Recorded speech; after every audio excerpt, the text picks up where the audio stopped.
nom du Père, du Fils et du Saint-Esprit. Amen. Demandons au Seigneur la grâce d'être comblés par son esprit de sainteté, afin que nous puissions disposer nos cœurs pour recevoir sa parole. Évangile de Jésus-Christ selon saint Luc.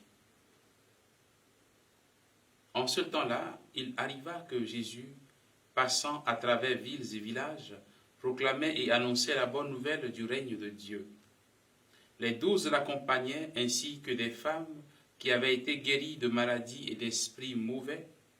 Marie, appelée Madeleine, de laquelle étaient sortis 7 démons, Jeanne, femme de Cousa, intendant d'Hérode, Suzanne et beaucoup d'autres qui les servaient en prenant sur leurs ressources.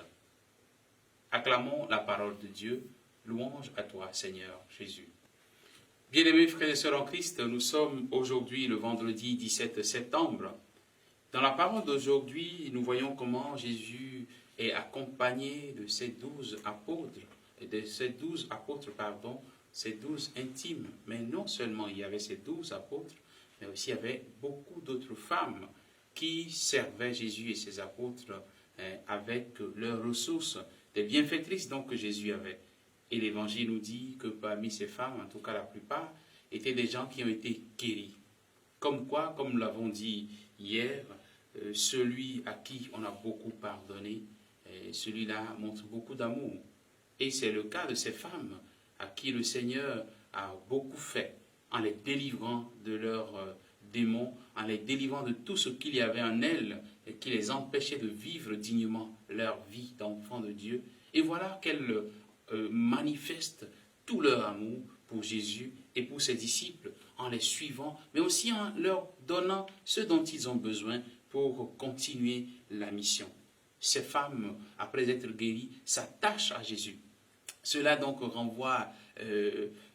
renvoie donc à l'image de toutes nos femmes, de toutes nos mamans, de toutes ces femmes qui souvent remplissent nos églises et parfois qui sont souvent critiquées. On dit mais pourquoi est-ce que tout le temps elles sont dans les églises et tout? Mais on ne sait pas que parfois c'est parce qu'elles ont vécu des choses particulières avec le Seigneur, tout comme ces femmes, Jeanne, Marie, Madeleine, etc. et qui, après donc avoir vécu des expériences toutes particulières avec le Christ, s'attachent d'une façon toute particulière aussi avec le Christ. La deuxième chose que nous pouvons voir dans l'évangile d'aujourd'hui, c'est que nous n'avons pas besoin forcément d'être apôtres pour faire partie des intimes de Jésus.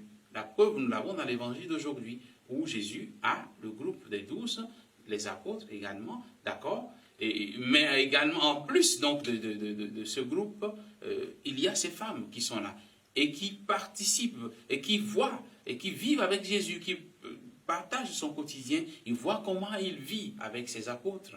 On voit comment donc on n'a pas besoin forcément d'être un apôtre, on n'a pas besoin d'être un prêtre ou un évêque avant de vivre une vie intime avec le Christ. Demandons au Seigneur la grâce de faire partie de ces intimes, de faire partie de ceux qui se donnent généreusement pour le bien de la communauté chrétienne, de faire partie de ceux qui offrent notre temps, notre énergie, notre argent, tout ce que nous sommes et tout ce que nous avons pour le bien de l'Église. Que le Seigneur nous bénisse et qu'il nous garde dans sa paix, au nom du Père et du Fils et du Saint-Esprit.